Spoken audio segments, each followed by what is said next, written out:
Entonces, inmediatamente, eso nos da información de que la curva crítica tiene que pasar justo por el medio. Entonces, una vez que sabemos eso, ya podemos empezar a modelar y a tratar de explicar el por qué, ¿no?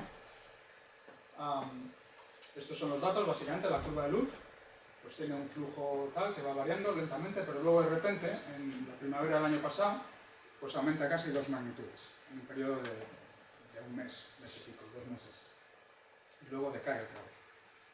Se pensó originalmente que podía ser una supernova, no lo puede ser, y luego, en base a esto, sabiendo que está muy cerca de la curva crítica, pues estaba claro que tenía que ser un evento de estos que cruza una curva crítica, ¿no? Esto nunca se ha observado nunca, era cuestión de tiempo, son eventos muy improbables, pero hoy en día con todos los telescopios que hay, en particular esta zona se estaba monitoreando porque se estaban buscando supernovas, etcétera, pues apareció, ¿no?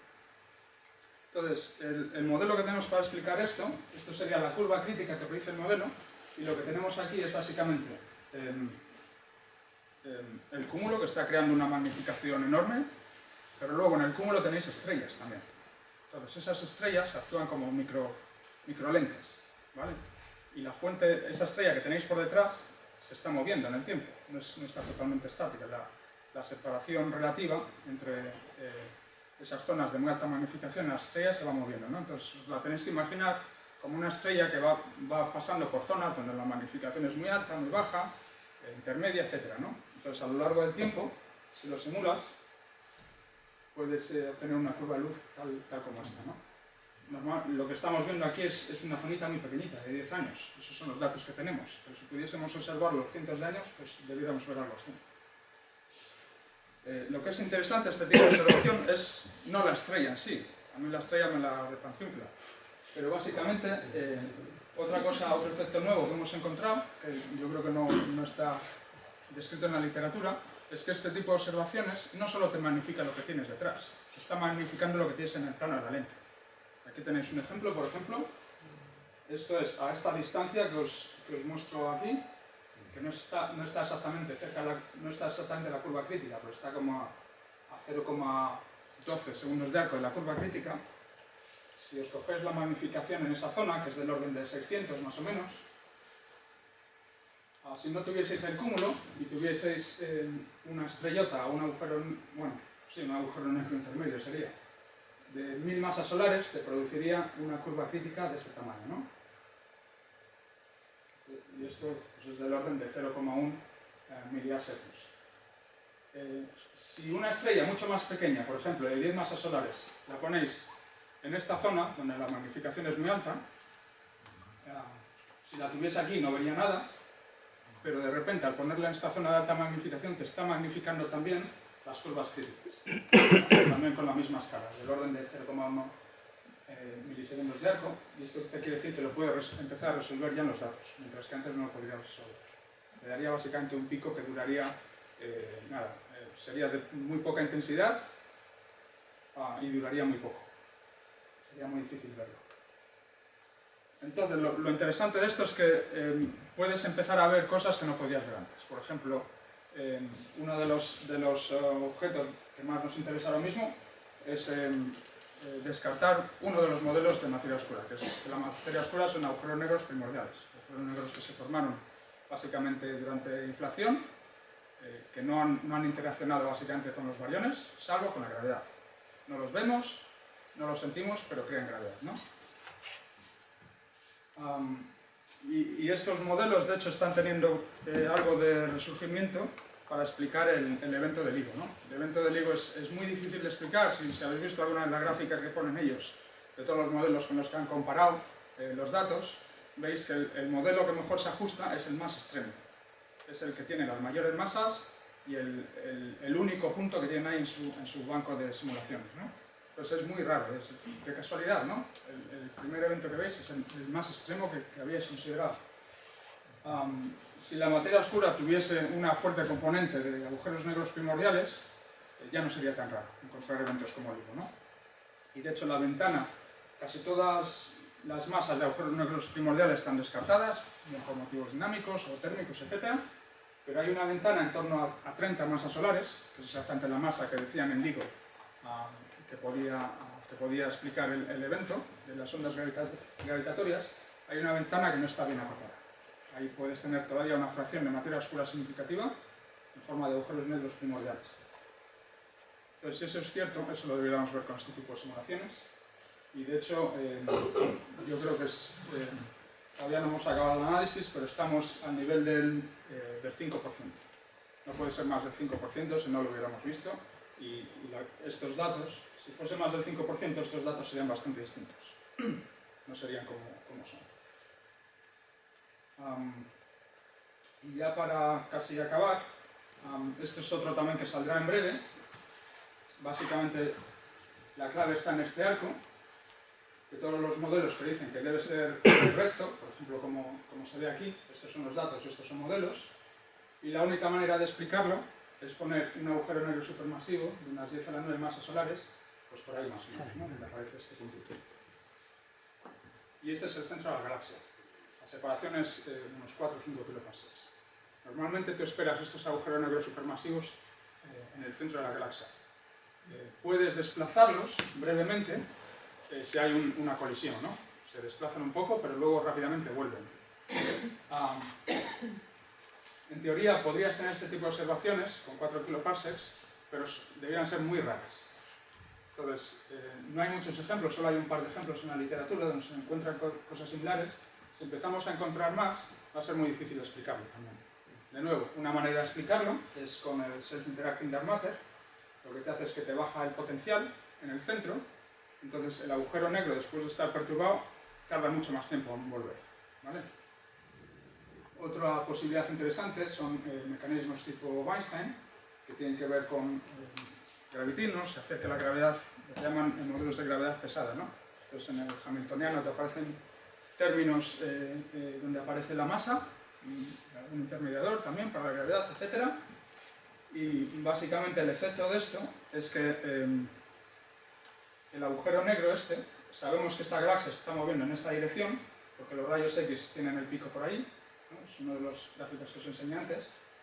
Entonces el agujero negro se movería a una velocidad distinta que la galaxia, iría un poco más lento, y se quedaría por detrás, ¿no? Pero bueno, es otra alternativa interesante.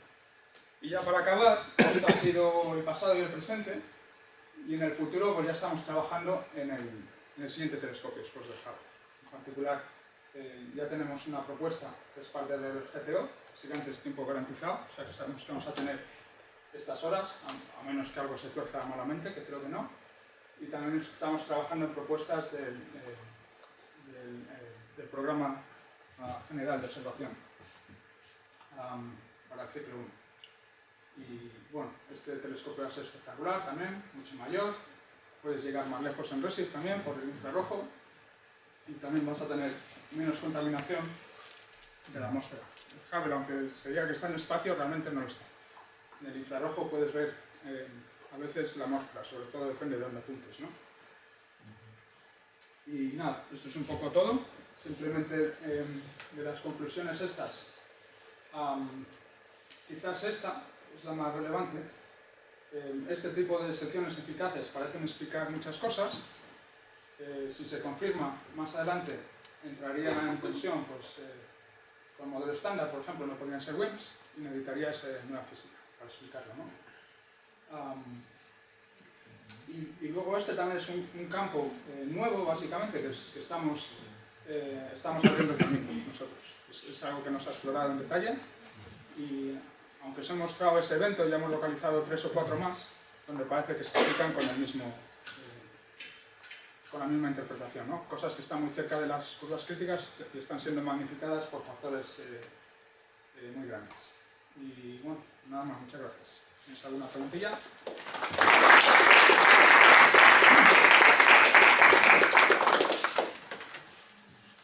Sí. Los perfiles físicos de galaxias son perfiles estelares, esencialmente, sí. No de estrellas masas. Estelares, sí, porque están basados en IMFs, por ejemplo, y pues, sus funciones de masa estelares. Pero en el infrarrojo, las bandas que se usaron aquí eran básicamente de en torno a 1,2 micros.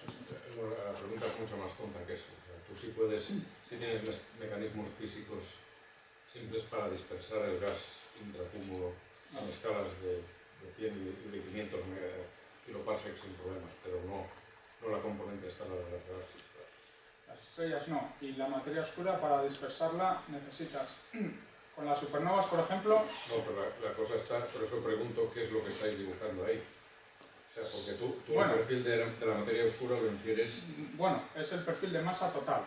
De hecho, ahí entra parte del gas de rayos X. De hecho, cuando ves el mapa, hemos encontrado que eso tampoco ha prestado atención a la gente. Vemos zonas de la masa donde no hay galaxias, pero hay rayos X. Entonces parece que estamos empezando a pesar los rayos X con el ENSI también. Entonces es masa total.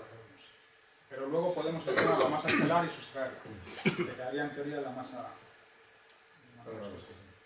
Y otra cosa, lo del LIGO event yo creo que el problema principal es que las estrellas masivas son tan poco abundantes que no se sabe muy bien cómo es la población de estrellas masivas en ningún entorno, porque son muy poco frecuentes. Y el hecho de que el primer evento que se haya detectado sea con estrellas de 25 o 30 masas solares, eso por lo menos en parte es un efecto de selección del propio detector. O sea, que eso es donde tú vas a tener la mejor señal del universo. O sea, bueno, la señal ruido para ellos es una frecuencia un poco baja.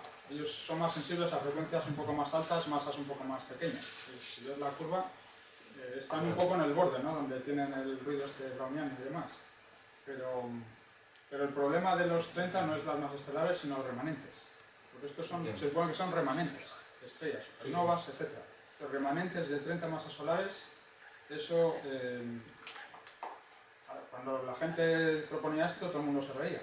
Y hoy en día no hay modelos claros que te produzcan un remanente de 30 masas solares. 10, vale. 5 sin problemas, pero 30 es muy complicado.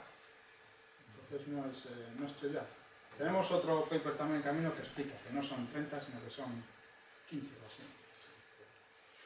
Eso ya veremos. Chema, el self-interaction que decís que podéis explicar, ¿automáticamente implica que no son weak interaction massive particles? Sí, porque como la sección eficaz es tan grande, ya no es weak, es bastante strong. Son 20 órdenes de magnitud.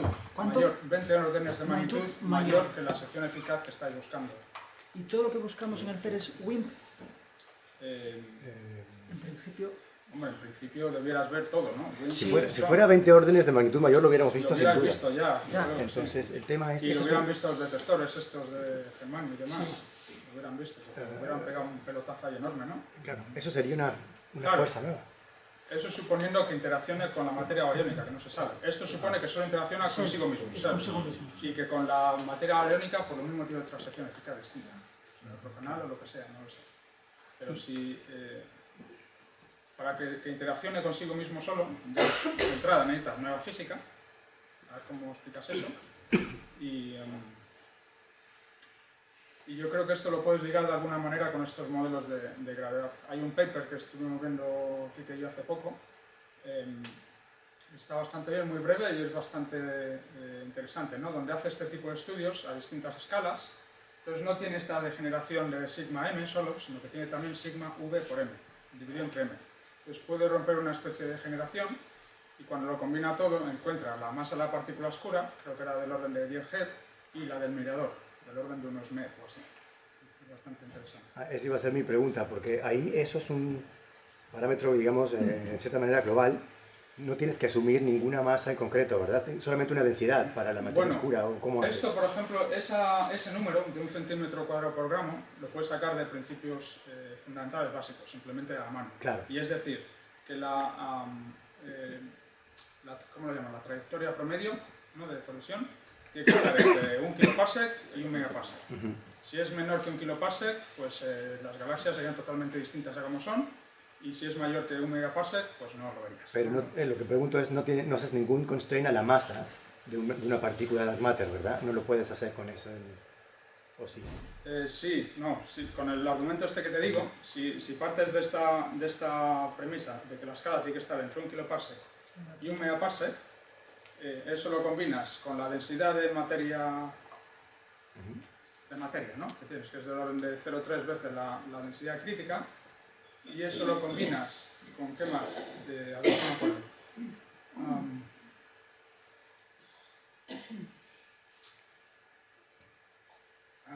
No me acuerdo con qué otra cosa. Al final puedes sacar un constraint que te relaciona la sigma con la m y te da un rango. O sea, la masa tiene que estar por encima de, creo que era 0,5 G y hasta 500 G o así, de ese orden. ¿Vale? Pero es aplicando principios muy básicos y bastante generosos y te da algo de ese estilo. Vale. Y luego tienes que considerar dos cosas también. Puede que tengas una interacción a rango muy pequeñito, como los neutrón-neutrón, entonces ahí creo que no te hace falta ni mediador ni nada, o que sea algo a una escala más larga, donde sí que necesitas un mediador, ¿no? Entonces, ese otro paper que estuvimos viendo, yo creo que considera el segundo caso, donde la escala es más grande. En cualquier caso, yo creo que este tipo de materia oscura es posible que no se pudiera ver en el CERN. O sea que si no interacciona muy débilmente con la materia bariónica, no lo verías. Necesitas hacer un acelerador de materia oscura. Bueno, yo tenía otra pregunta. Nos has hablado sobre todo, en relación a la pregunta que te hizo también Diego, que estáis estudiando choques entre cúmulos porque es donde más se puede dar la colisión, ¿no? Entre, si la materia oscura es colisionante con ella misma, pues ahí lo verías mejor. Entonces la pregunta es, ¿cuántos casos hay de choques? Por ejemplo, el Ballet Cluster, que es es el mejor ejemplo, sí. Entonces, ahí claramente se favorece el self-interacting dark matter. En el Ballet Cluster es donde se han puesto las cotas mejores a cuánto puede valer esta sigma, y es del orden de 1. Tiene que estar por debajo de 1, porque si fuese mayor que 1, lo que se ha visto en el Ballet Cluster son dos cúmulos que están colisionando a velocidades tremendas, de las más altas que se han visto, del orden de 3.000 km por segundo.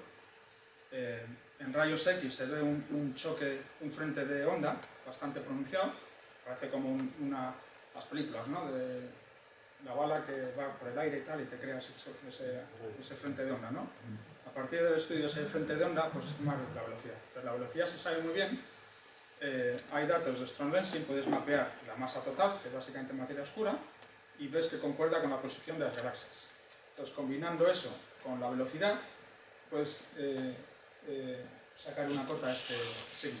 ¿Vale? Y lo que se encuentra es que tiene que ser menor que 1 centímetro cuadrado por gramo, porque si no, hubieras visto, si fuese mayor, hubieras visto que el pico de materia oscura estaría desplazado con respecto a las galaxias, y no se ve. Y no se ha visto, hay un paper de Massey que decía que lo veían, y luego, 3 meses después, le sacan otro, que el Massey va al segundo autor, y te dice que no lo ven. Y los dos, uno en Science y el otro también en Physical Review o algo. O sea, entonces, en ese caso, en el Ballet Cluster, tampoco se ha visto claramente que tenga que existir esto, ¿no? Solo hay evidencias. Y las evidencias son, por un lado, los perfiles, también el que veas menos satélites, ¿no? Alrededor de halos. Eso explicarías también si el self-interacting dark matter es verdad. Básicamente estos halos pequeños se te evaporan. Te explicaría también, ¿qué más te explicaba? Yo creo que esas dos son las más fuertes, ¿no? Las evidencias más fuertes. También el perfil de las galaxias enanas, o sea, también bastante plano. Es el perfil en el centro, sí, están más dominadas por materia oscura, los bariones ahí no juegan un papel muy importante en el centro, no tienes explosiones de supernova ni tal que lo puedan dispersar, entonces ahí te da una imagen limpia, ¿no? De la materia oscura, y ahí se ve también que se aplanan bastante, aunque también hay bastante debate ahí, no está muy claro. Pero estas dos observaciones te parecerían indicar que necesitas una sigma de ese estilo. Luego, por otro lado, como el caso que os he enseñado, hay otras en las que no. Navarro-Franke-White va bien, ¿no? Entonces, claro, no es consistente tampoco. Entonces, ¿qué te crees aquí? Y ya la última pregunta. El modelo de Thom de los condensados de Bose-Einstein se puede asimilar a a esto o no tiene nada Hombre, que el ver? achatamiento sí, porque el modelo Eton te produce Pero un las solitón en el partículas no centro. tenían nada que ver. Las partículas serían acciones, de masa tremendamente pequeña, 10 a la menos 20 electronvoltios, así.